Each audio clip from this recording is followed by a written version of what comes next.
We're back and we're under the bright lights of the internet. I'm Jeff Gersman. Welcome back to GiantBomb.com's coverage of E3 2017. We've got another cavalcade of stars here tonight. Starting with down on the end there, we got Rami Vlambeer down Rami there. Vlambeer, my last name Vlambeer. Yeah. Rami Vlambeer. I picture like if you were to just start going by Rami Vlambeer and just wear like a leisure suit or something like that. That's just Rami Vlambeer? Yeah. So I'm Rami Vlambeer. What's going on? Wait, but then if I get married, is it then also Adriel Vlambeer? Is that how that works? I think, yeah, I mean... I don't think she's happy with that. I think she would get to choose no, at that I don't point. think it's not going to work. It could be like a hyphen. Adriel Wallach Vlambeer? Yeah. Oh, That sounds great. It's got a ring to it. Yeah. And then she technically owns some part of the company. I forget how it works. You know what? Let's just not do that. Okay, all right. We get Brendan Green from, I guess, is it Blue Note, technically? Blue Hole? Blue Hole, sorry, Blue Note, yeah. Of PlayerUnknown fame, Yes. I suppose. Made a game. Yeah, and welcome. Thank you. Thanks for coming. And we got Dave Cracker from Spike Chunsoft. Well, technically it's Craker, but Craker, I'm sorry. It's a very good icebreaker. Okay, so all right. I'll let you keep it. Thank you, Dave Craker, for coming. 3 out of 3, man. Yeah. Nailed it. Pow! He's a professional. Yeah, that's what I do around here. It's just people set them up, I knock them down. Is that how that works? We got Alex and Dan in the back. Hello. Hello. How's it going back there? Great. That's nice. The lights aren't quite as bright back here. Yeah. So independent game development, you guys are all doing it in some form or another. Rami, you have shipped a lot of games on consoles, and I just want to know, what do you think of the press conferences this year? Because it seems like they've waxed and waned when it comes to showing independent I personally games. thought Sony was, well, in terms of independent games, there was none. It's like there's nothing to complain about because they had nothing, so it's hard to complain. Yeah, Like, there's just nothing to talk about. Fair enough. I thought it was like they had cool stuff, and the first party stuff looks amazing, but it's also all looks to be like 2018 stuff, and it seemed kind of flat. Yeah. I like Microsoft. It had like good ups and downs, had a bit of a flow to it. Like it was nice having Phil just on stage all the time because light goes on. It's Phil Spencer. You know Phil Spencer. Phil Spencer's going to tell you that there's teraflops, and that's great. Yeah. And then I thought the Nintendo Direct thing was done pretty well. I hate when they do that thing where they're like, you want some news? Nintendo's making a Pokemon game. Had you thought about that? Wait a minute, Nintendo's not making a Pokemon game. True story. And I kind of hated that, but I thought the rest of their show was pretty good. So it's kind of it feels like a very like transitional year, E3. It's kind of like things are changing around the industry, and we just don't know where they're going at the moment. So Right. Gonna be a wait and see year, I guess. Yeah. And Brendan, you got to head out there and talk about bringing Battlegrounds to console. Yeah, no, that was nerve-wracking. Yeah, was it a lot of rehearsals? Was it like multiple days? 4 days. Like I've been here since last Wednesday. Okay, Did 4 days rehearsals, and everything was planned to a T. But it was great, like with the other speakers backstage, kind of like cheering each other as we were going out. And then you come back in, and it's like, yeah, you did it, no mistakes. Yeah. It's like. Did the script change at all, or is it one of the are people like going like? Well, actually, no. So I had had like a script I was meant to read, but then like changed a lot of it. And I came in the first rehearsal and just said that, and everyone was like, "That's not the script. Like, have you changed the script? Why are you reading that?" And then we just hammered it down. But then on the last night, I just had a sense of relief on stage and just said it. Yeah, it worked. Awesome. Yeah. And bringing Battlegrounds to Xbox One, and then I guess like the game had already kind of been announced, or you'd said like, hey, we're going to bring it to consoles. Yeah, we were working on console. Yeah. Well, not working, but looking into seeing how we could get it to work on console. And because we use Unreal, it's quite easy to port things across. So we have a Spanish team. I like whenever somebody in the industry says quite easy, because there's just like 100 developers and they're like smashing their face into a keyboard for a week. Just Unreal. You just push the button. It just renders out here. My tech director loves me. He thinks I'm a great guy. Because I just go, oh, can we do this? Yes. Yeah, pretty much. Yeah. But hey. Awesome. And Dave, you're with Spike Chunsoft. Yes. Yeah. We actually don't have a U.S. presence really, so we're not presenting at the show. We're just kind of riding on the coattails, and everybody who's anybody's in town right now, so it's just kind of nice to come out and get FaceTime with people that we never get to communicate with. Yeah. So is it a lot of just kind of setting up a lot of meetings, just kind of like looking for new business, or is it kind of like getting out here and talking up Fire Pro Wrestling World, or? Oh, you said the magic word. Yeah, that's man. That's it's kind of cool that Fire Pro is coming back and coming to PC, right? That's the Yes. Yeah. I think it's a perfect platform for it. The biggest hurdle with Fire Pro is that it's like the greatest wrestling simulation that nobody's heard of. So every time I've tried to play it, well, like I've yet to have my true Fire Pro moment, because every time I've purchased a Fire Pro game, turns out I don't understand any Japanese at all. So trying to wrap your mind around the systems of that game, and even just navigating the menus to go like, I want to make my character and do this, or edit these moves and this sort of stuff. I'm too stupid to do that. well, So it's been exciting to see this would be coming out in English again, right? Yeah. Actually, I'm the de facto localization producer on it because we wanted to save money. We could spend it in other places. Fair enough. Yeah. So, I'm our social media manager sometimes. That seems to be it's beyond many hats. It's just like what needs to get done today, right? Pretty much, right. Yeah. Indie life right there. Right. Yeah, and you're off updating Ridiculous Fishing for 64-bit That was a fun iPhone. That was a fun surprise. Like Apple said, "Hey, listen, we're gonna update our OS from 32-bit to 64-bit, and It's on very September fancy. 1st, your 32-bit apps will stop working. But in the meanwhile, we'll destroy everybody's experience with your game, so that they will email you continuously until you just can't see a single email anymore about 64-bit." And then 3 weeks ago, they just pulled it from the search. Like any 32-bit app is now long, and no warnings, so it was just like I woke up and it's like, you can't buy your game anymore. That's Was a fun way to wake up, and that's when you, as an indie, you just go like, well, I guess this is my hat today. Like, right. Yeah, just updating. let's see how this. horrible Xcode is nowadays, and then you just kind of cry. And you just load it in and push the export 64 Yeah, button and exactly. re-upload it, and it's done. Like, we this also is what? did. We also added tilt controls to the Xbox. With 2 clicks, and now you can just tilt your Xbox in Ridiculous Fishing. Flawless, beautiful. Do you have to tilt the whole Xbox? Yeah, it's the whole Oh, Xbox. that's That's smart, yeah. Originally, it was the TV, but I dropped my TV. I think at some point, it's important to think about fitness when it comes to Yeah. video games. It's easy to sit Ridiculous in the same Fitness spot coming for a long up. time. So yeah, Ridiculous Fitness. Pick up your Xbox edition. Throw it, Yeah. grab the shotgun, and just Yeah, Xbox Hunt. It's a whole thing. and then you can buy an Xbox One X. Yeah. Give 4chan some time. They'll make that a thing. Okay. All right. We'll see if we can set that up. Alex and Dan and I think most of us have really come under the spell of Battlegrounds. Really? Yeah. I'm sorry. It haunts me. It's Great. It's not the sort of game I normally think of myself getting into either. It was something that like we'd seen some of the the Arma stuff and King of the Kill and then there are other games out there in the field. It just none of them ever really clicked, and this one did in a way that it got its hooks in deep. Yeah, no, it's. I'm just happy it's stable. One, but I mean, it's just. I mean, for me, it's always been just give the player choice. You know what I mean? That it's like just give them a playground with lots of weapons, like games like Just Cause 3 or Just Cause 2 multiplayer, Right. stuff like that, where it's just chaos. Right. You know, and Yeah. but it's fun. And it's the same with Battlegrounds. Is like it's not as like fast paced as say King of the Kill, whereas you have time to do some fun stuff. You know, you have time to do a backflip if you want to. You know, and this kind of stuff. And that's what the design was. It was to like, yeah, it's still a battle royale, but there's still time to have fun. Right. Yeah. Or time to just kind of hide on the second story of a building. Yeah. Hang Let out in a people walk bathtub. up there and just. Yeah, the people. People hate you. I won. Whatever. I don't care. I don't care. This is it, Let like- them hate me. Yeah. That's right. There is no right way to play the game. I get people. Oh no, they're not playing it the right way, and it's like if you win, that's the right way to play. Oh, have you been reading Yeah. our comments?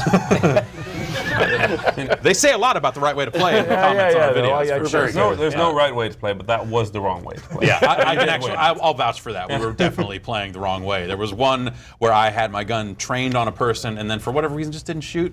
I don't really know why. It's just like, hey, are we going to engage these guys? Are we going to shoot these guys? No. Are they shooting us? Am I dead now? Okay. All right, well, that's a good I time. saw this amazing video of some guy who was trying to shoot through a window with, I think, a shotgun. He tried to shoot, and he thought the bullet didn't go through, so he was just like cursing at the game, like this is broken. This is, and then as he was doing that, obviously he got sniped from outside through the window, Yeah. and it's just the meltdown of that was the funniest thing I've seen in so Well, I long. got a nice picture of a guy who sent me a picture of the corner of his screen, which was broken because he threw something at it after like dying silly. Like, That's yeah, I know. How does it it's feel to be responsible for breaking people's psyches?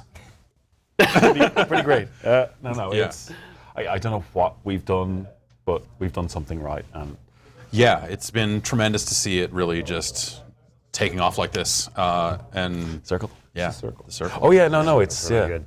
just forces action. Yeah. It's so good. It's just taking all this stuff of games that I've liked over the last like 4 or 5 years and kind of just put them into my game. I mean, I've never put Just Cause together with PlayerUnknown, but now that I'm thinking about it, it's like Just Cause with a circle that gets smaller. Yeah, right. That's holy crap. When you say like the 4 or 5 games that inspired you, like what would those be? Oh, like Delta Force Black Hawk Down, America's Army 2 and 3. Yeah. Oh no, I played the shit out of that game. Holy fuck!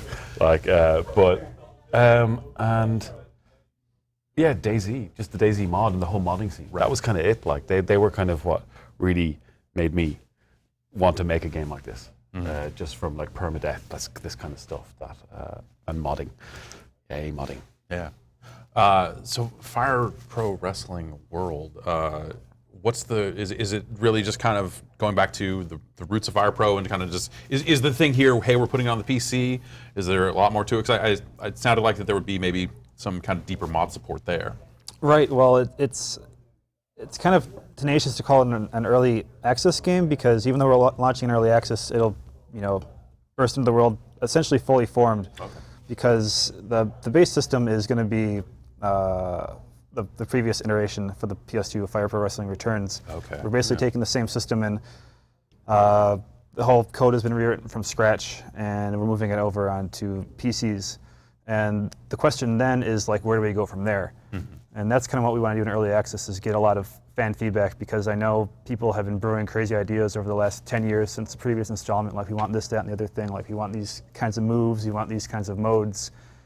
And the director himself is a huge fan of the game, so I've been picking up all this info from like the forums and over on the Steam pages, and I give him the director, and he's like, yes, yes, yes, yes, I want all these things too. But it all comes down to where do we want to put our development dollars to get the biggest bang? Right. So.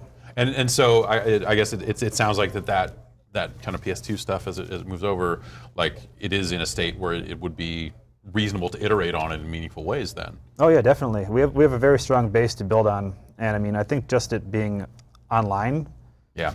Not technically for the first time because the Dreamcast version also had like you could download and upload custom wrestlers and things like that and moves, but now having like the Steam Workshop, it's just going to be totally bonkers once the community gets their hands on it. Oh, definitely. I mean, that's been maybe the only bright spot about some of the WWE wrestling games over the years has been just the created content and the user created stuff and seeing like not only people creating wrestlers that aren't in the game, but their own creations and just like well, my personal favorite was always the story creator that they did for those games. That was just like this ridiculous mess of nonsense. Just terrible scripting. Oh yeah, I mean, but you could type in your own text, so you could tell whatever.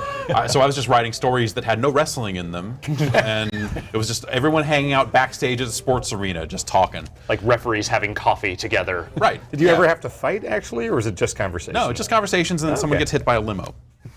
My dinner with Andre the Giant. Yeah, basically. Yeah, that's how it goes. Yeah. It's really funny because as Flambeer ourselves, we have never made a game with mod support because our games are like very small and tight.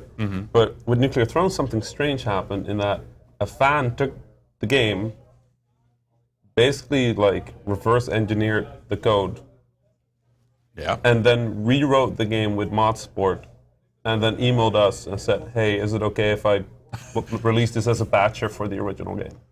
That's so suddenly we had mod support. Yeah. And now people are making incredible stuff, like new characters, like that's great. New weapons, new levels, new worlds. We're just like, I don't think we deserve this, but I'm very happy it exists. So did you pull any of that kind of just support structure into like the main branch of the game? We're working with him now. Like he kind of joined the community back when the game was in early access, and he's always kind of been around.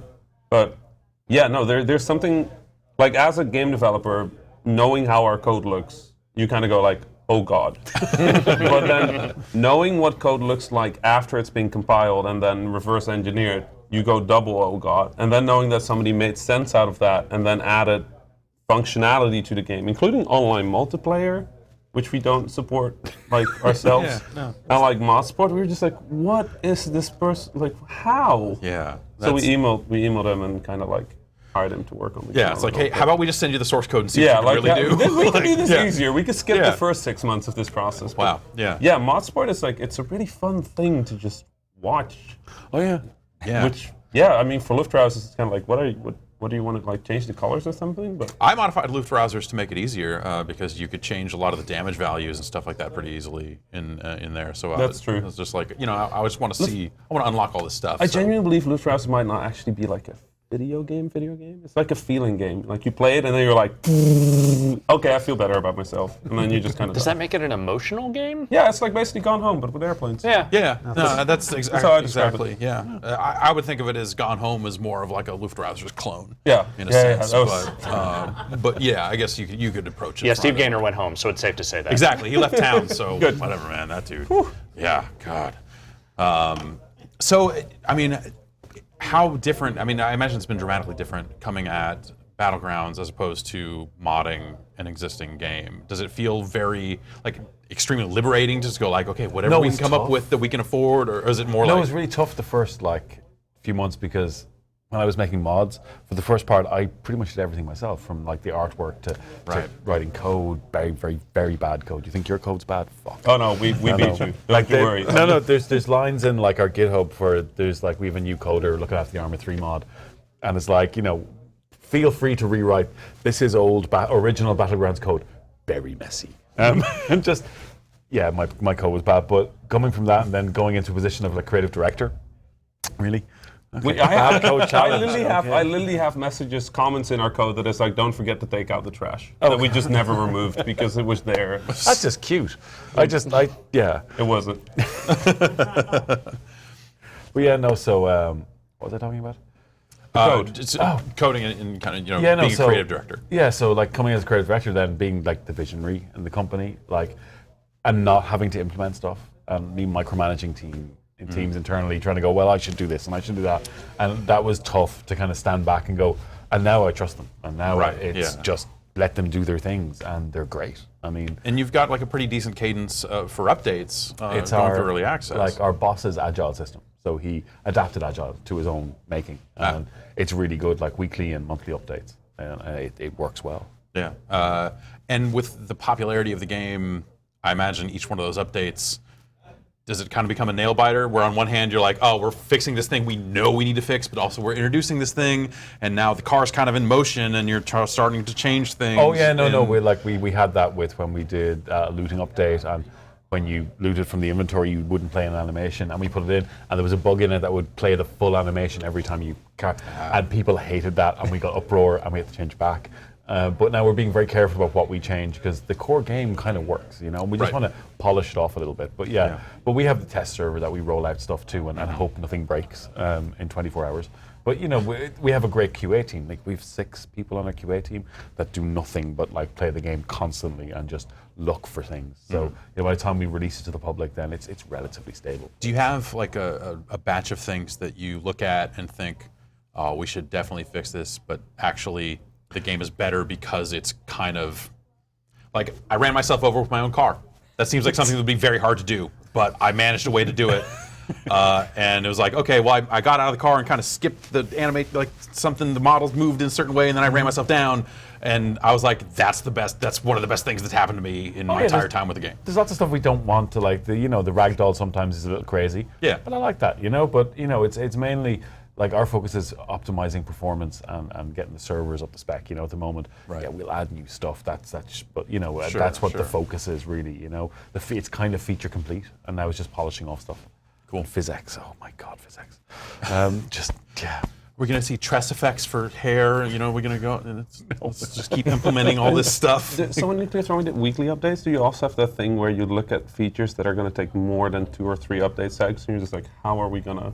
Oh yeah, we have that with vaulting. So like our vaulting system, it's prototyped and it works and it's dynamic, but it was written in maybe a week and it's still being worked on, and it's like, and we're like, it's not coming out in the June update, maybe July. It just, yeah. When you announced the vaulting thing, I think you said something like, if you stand in front of something, you will vault over it. And I heard you will vault over it.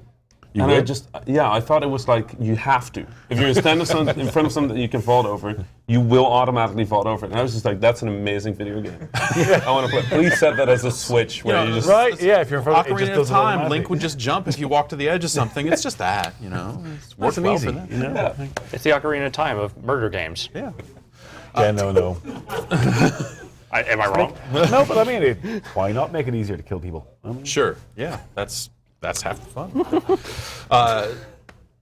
Early access and Japanese game development isn't something that often go hand in hand when you think about it. It seems like this is maybe you don't really think of a lot of Japanese developers getting into programs like this. Has it been interesting and exciting to kind of like say like, hey, we're going to get out there and do this? Yeah, well, the most difficult part about trying to do Fire Pro in early access is explaining to the devs and to the managers and producers what exactly early access is, how it's supposed to work, how you're supposed to talk to the community and get feedback.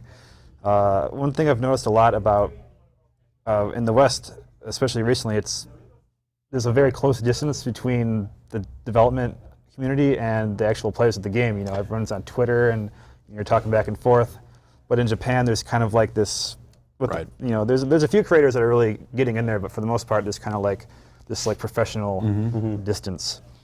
So the fact that Spike Chunsoft is willing to let me be there and be an intermediary between the devs and the community, I think is really cool. Forward-thinking sort of way. I mean, it kind of speaks to the nature of the game too, because sort of what made it popular in the West, even when they weren't releasing here, was kind of like the hardcore community of people that wanted to trade, their badly copyright violating wrestlers and what have you. So it feels like to me at least, it feels like kind of like the right format for that. Yeah. Yeah, definitely. It does, but then again, corporations don't always make those choices. So it's super cool to hear that in this case they are. That's just amazing. Yeah. Like breaking those walls down feels like an overdue kind of thing. And definitely, I think, over the last year or two, it's been really fascinating to see just kind of more Japanese developers approaching the PC in general. And even just Sega starting to port more of its stuff, or some of these Platinum games, Vanquish finally coming over, and all this stuff. Yeah, right. My God, I that's like 1/4 of the reason I have my Xbox 360 still hooked up. All right, well, one down. One down. What else needs to get ported before? Split Second. Because, yeah. Okay. Well, that already exists on PC. Yeah, but I want an updated version. I don't have to do Alan Wake anymore. Binary Domain, which I adored. Mm-hmm. And I really like Alpha Protocol, even though it's kind of broken. But it's Matt Rory worked on Alpha Protocol. Love it. Yeah, Matt Rory's Alpha Protocol made it. Yeah. Love it a lot. Yeah. I have a fondness for games like that where you can tell that there was a dream and a vision. Yeah, and it didn't quite. It never, because that's what a dream and a vision is. It's why I love Peter Molyneux, and it's kind of why I like David Cage's work. It's like you look at the games, you're like, this was a long shot, and it was never going to happen. But my God, am I glad that there's somebody taking those shots, right? Because it pushes the industry in a certain direction, and that's incredible. Yeah, I think in that game, what was it? You kind of you spec into pistols and stealth, and you're just pretty much invincible for the entire game, right? Yeah, the number of bosses I beat just going like, yep. Yeah, but I guess that's part of the fun when you've got realistic weapons is that dramatic moment of just wiping someone out and sending them back to the lobby. Yeah. He looks way too happy saying that. I know, right?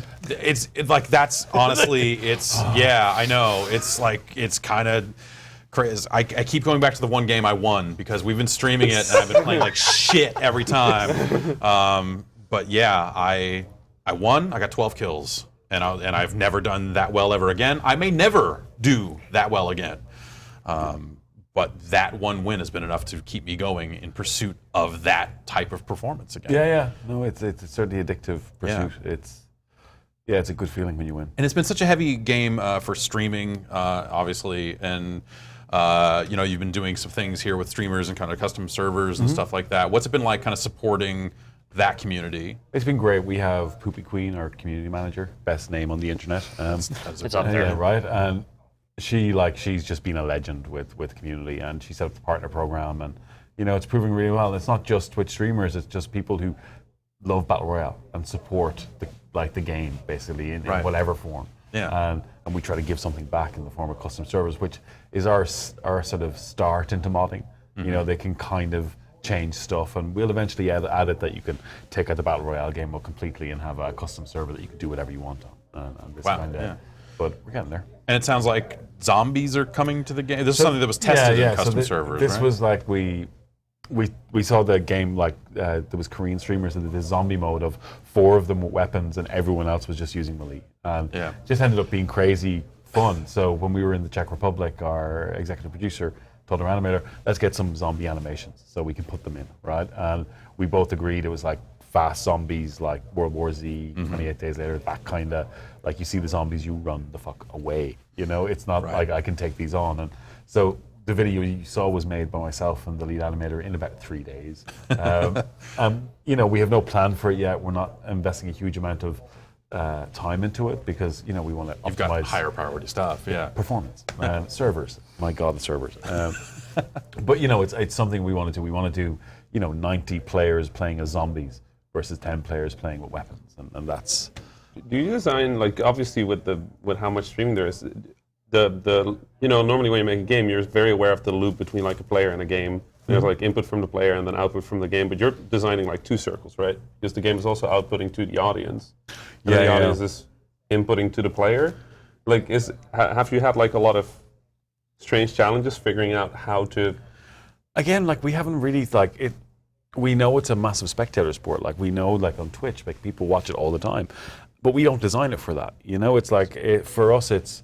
I think it's just the nature of the game. It's, again, you say it's the circle. You know, it's the nature of a battle royale that, especially in our version, it's a bit slower. So there's time for a streamer to chat to a community. So there's that interaction. Yeah. But then, even though maybe 80% of matches are a bit boring, you know, there's those 20% that are just amazing. Right. I think that's what people coming back. It's the drama, right? Yeah, the drama of your streamer getting that far and like the circle getting smaller. It's like a good game of soccer, basically. You know, it's like just that chance of something amazing to happen. And it's a game that lends itself. So we were talking about it with some folks from Microsoft on yesterday. We were talking about the game and just like how it really lends itself so well to stories from the players. Like everyone wants to talk about their run. I will talk about these 12 kills I got with this shotgun for at least another 2 months. Okay, but at least. And like just, it seems like everyone kind of has their story of just like, oh, we were in the motorcycle, we jumped into this, and you know, either they were capturing it or streaming it, but maybe they're just like, hey, you know, this thing I did last night was the craziest shit ever. I loved DayZ because it was non-linear and you chose what you wanted to do and you created your own story, right? And it's the same with Battlegrounds. Is like you decide how intense your round's going to be, where you want to drop, and you decide how you want to play it. You know, if you want to go crazy, you do go crazy. If you want to camp the whole thing, do, and it gives you a different experience every time. And I think that's why it's popular at the moment. Do you have a recommended style that you like for new players or anything like that? Get the fuck away from everyone else. Just like get away from everyone else. Get out of the plane and just get far away and just creep your way in. Get geared, get armor, get weapons. Is jumping immediately a good idea? Immediately? Yes. Probably, but I don't know. Like, just choose somewhere that you can maybe see a car or get like spot it from the air and get away. Because I'll tell you, like, as we've streamed this game a handful of times, we get a lot of tips. Like, people are like, they're doing it wrong. They're spending too long getting gear. They're wasting the time getting gear. This is bad time. No, they're doing it all wrong. There's no right way to play. If you win, are you good? No. People always ask developers for tips, and I always have to go like, "Listen, I'm horrible at my game." No, like, but I at least assume that you've watched a lot of people play and maybe gleaned some stuff every from day. that. Like I basically have Twitch running constantly. They're better than me, so I just they are. Yes, what I should do is dodge these 4.6 million bullets, and then roll to this weapon, and then insta kill everything on the screen. Yeah, that's a great tip, but I can't do it. It doesn't help me. Yeah. And then do 1,000 suplexes of different styles. Well, there actually are over 1,000 different moves, but there's maybe only so many suplexes. Okay, well, you need to add more than that. Well, I mean, it's like, let us know where you want us to put our money in. Is it like the Chris Jericho kind of 1,001 man of 1,000 holds, 1,001 holds? It was 1,003 holds. There was a lot of arm bars. There was 1,004 because Malenko was 1,000. That's right. Yeah, so it was arm bar. Yeah, a lot of arm bars. A lot of arm bars, as it turns out. So maybe put in some more arm bars. No, I mean, it almost feels like you have 1,004 moves at your disposal, because I don't know if you've ever gone down the Edit Wrestler rabbit hole, but I've started to, and it's a lot, man. It's a lot. Somewhere between the move list and like the AI programming. Right. It was always the AI programming that I got to, and I was like, oh man, it's amazing that this is here, and I don't know that I can fully devote myself to this. Work your game. Right, yeah. But yeah, it always went so deep, and it was fascinating to see, like, here's this like 2D wrestling game in the era of, like, as games are becoming more and more polygonal and going further and further, even back when I first discovered the series, and anyone who knew anything about anything was always like, yeah, it's great that the graphics are better, and yeah, I know this one has Scott Steiner in it or whatever, but hey, you need to be playing this because this is the real wrestling game here. It must be. I imagine that kind of just either gives you a leg up or is terrifying to be able to say, like, hey, this has this like established fan base that is like extremely hungry for this thing to come back. It's been a while. Oh yeah, well, I mean, the fact that the community was there waiting for it was definitely a huge push in able to getting this game approved. Director is a guy named Matsumoto. He's been trying to get a new Fire Pro made for like the past 10 years. Right. And every time he brings it to the board, they're like, no, maybe next time. But because of now, like, we've been publishing on PC with Steam recently, right. and we've had a great success there, so they figured they'd give them a chance. Cool. But yeah, I mean, it's been really interesting seeing people's reactions to the games because, like, the old school fans are like, oh yes, like Fire Pro is back, awesome. But then people who are seeing the series for the first time, it's like, what is this? Like this looks like you're playing with like action figures or something. Yeah. So I imagine, like, yeah, educating new fans as to like where this thing comes from and why it's important and all this sort of stuff. I guess that'll be part of the challenge of getting it out there. I ripped off H1Z1. That's what I did. I'm just trying to imagine how exciting it must be for what was his name? Matsumoto? Yeah, how exciting it must be for after 10 years to finally get that green light. Yeah. That must feel so good. Oh man, he's all smiles all day. Oh, that's super good to hear. He's not even feeling the crunch. Oh, that's awesome. That's awesome. So when are we going to hear more about Vlambeer? I mean, the book came out. Yeah.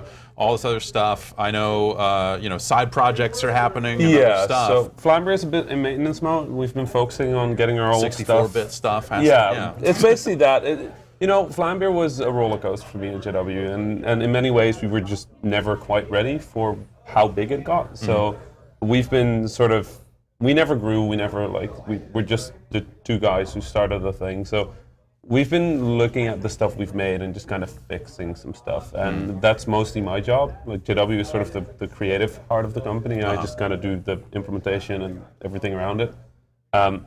So we basically said, like, you know what, we're going to split off for a little while. JW, you go make a side project. I'll go fix our stuff, and then eventually, when we're ready, we'll get back together and we'll start on a new project. And we've been talking about new stuff, so there's definitely new games coming. Cool. I just have no idea what they are. There's just prototypes. You play something, you go like, how about like a ballet game with guns on your whatever? Sure, why not? Yeah. Because we add guns to anything, whether it's a fishing game or not. So. Do you feel that like there's going to be a shift in Vlambeer's output? Because I think about Vlambeer, you think about screen shake, you think about this sort of stuff.